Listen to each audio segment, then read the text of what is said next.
Hello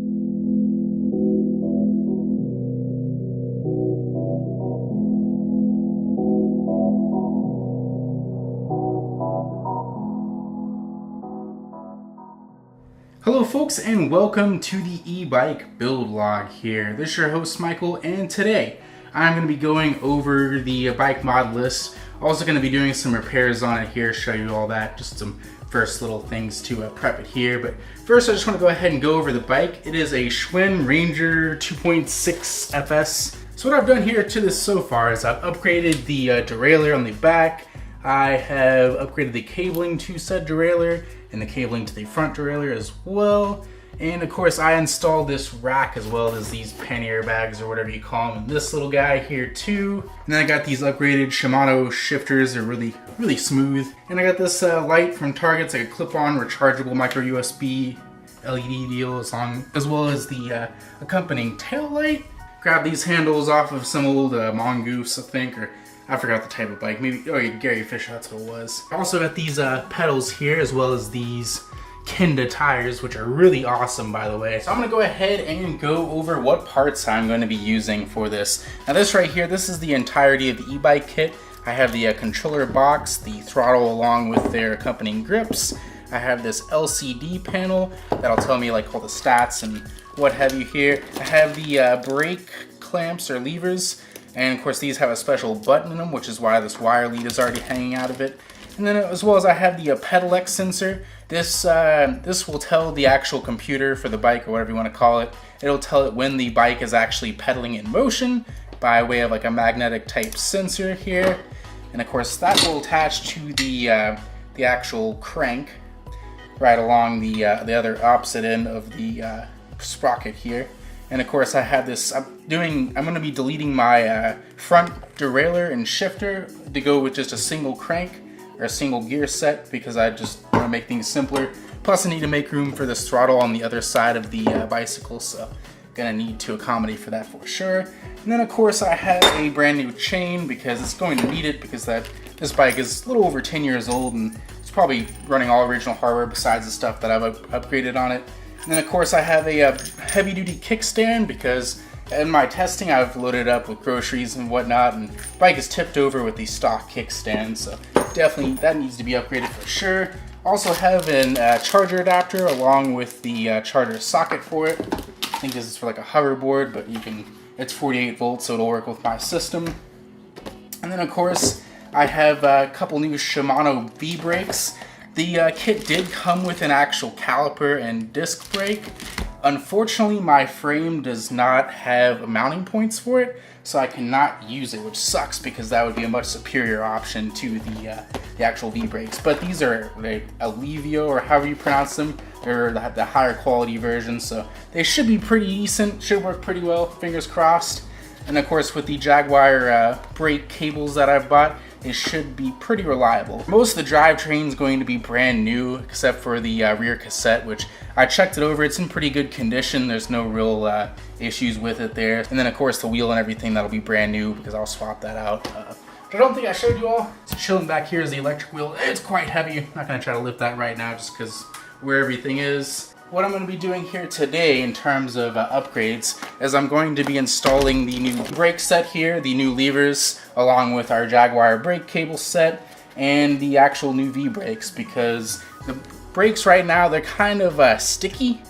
They work okay. I mean, they work, they aren't unreliable, I'll say that, but I don't like how sticky they are. If the audio on this particular segment is a little crappy, I do apologize. I do have all the windows open because it is a fantastic day. I think it's the first day of fall, at least in my mind it is. What I'm going to go ahead and do here is I want to go ahead and just delete this front derailleur.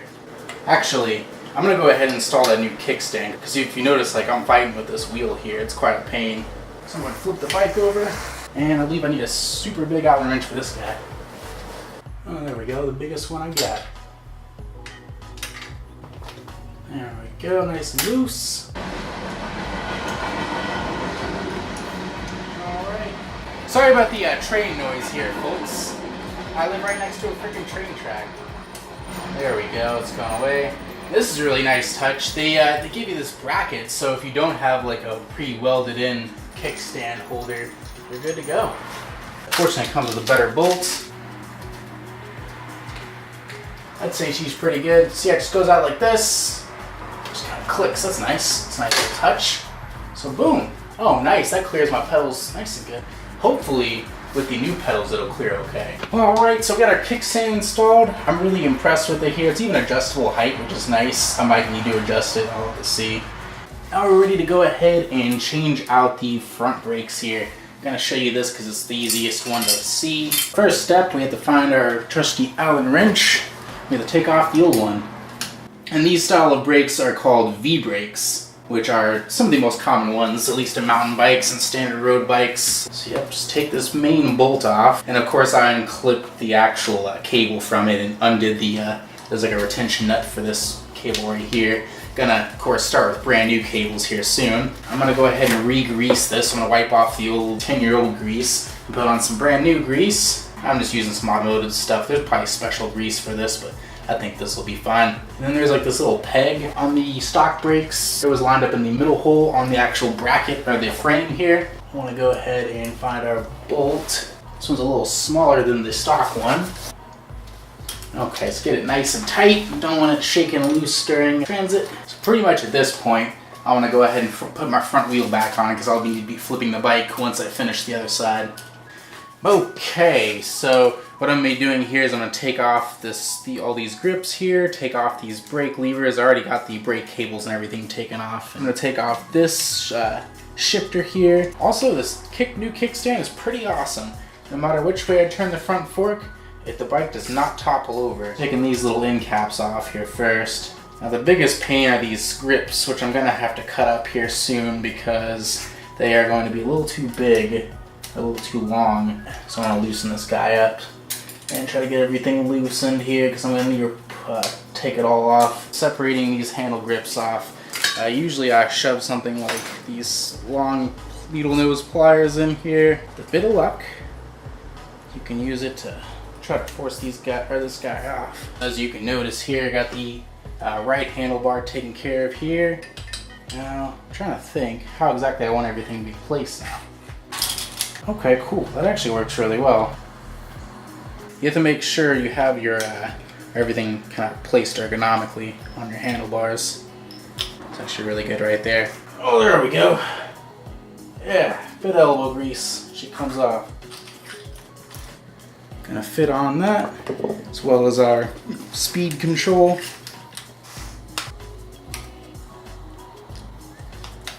And we'll go ahead and install our brake cable kit.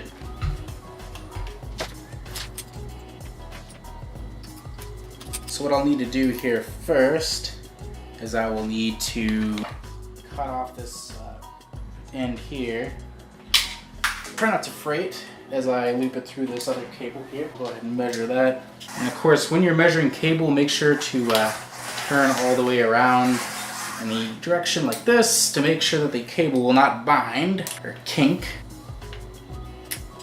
Okay, so what you do is you take like a little scribe or something. You're basically forcing the hole back open because it'll crimp a little bit. So just ever so gingerly put your cable in as to not fray the end because we are going to be crimping that here soon.